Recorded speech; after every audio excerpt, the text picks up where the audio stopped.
नाही, आज 9वा दिवस आहे. आता आज आमची सगळीच शिष्टमंडळ मुंबईला निघालेलं आहे.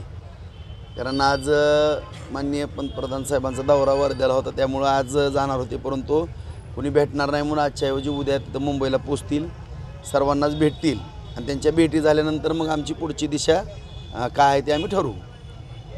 गेली 9 दिवसापासून भाऊ आपलं ठिय्या आंदोलन चाललंय, पण मात्र सरकार याकडे कुठंतरी दुर्लक्ष करतंय. धाराशिवमध्ये मुख्यमंत्री आले त्यावेळेस आपलं शिष्टमंडळ त्यावेळेस भेटलं होतं, त्यावेळेस देखील काही चर्चा झाली होती का काय?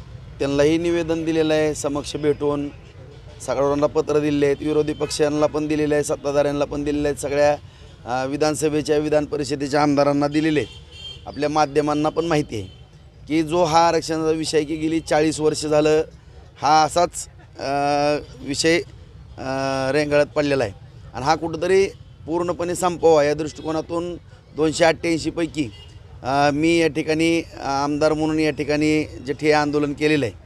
आता मला किंवा समाज बांधवाला या ठिकाणी सांगायचं की माझ्या अगोदर ही मोठमोठी आंदोलनं झाली, 58 मोर्चे निघाले, 500च्या आसपास जवळपास आपल्या मराठा समाज बांधवांनी याकरता सर्वोच्च बलिदान दिलेलं आहे.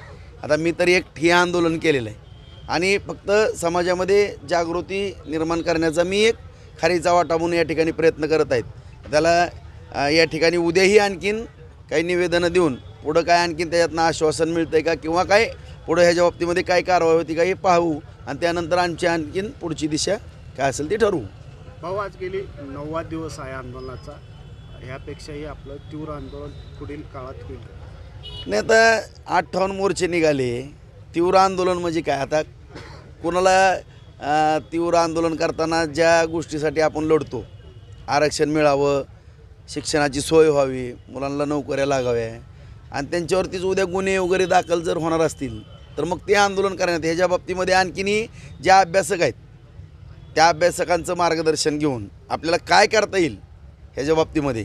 जर हा प्रश्न अधिवेशनच घेणार नसतील म्हणजे कुणी ह्याच्यामध्ये पुढाकार घेणार नसेल तर ह्याच्या बाबतीमध्ये आणखीनही काही घटनात्मक ज्या काही बाबी आहेत या सर्व तपासून योग्य सर्वांचं मार्गदर्शन घेऊन त्याच्यामध्ये पुढं काही हालचाल करता येते का त्या दृष्टिकोनातून सुद्धा आम्ही प्रयत्न निश्चितपणानं करू.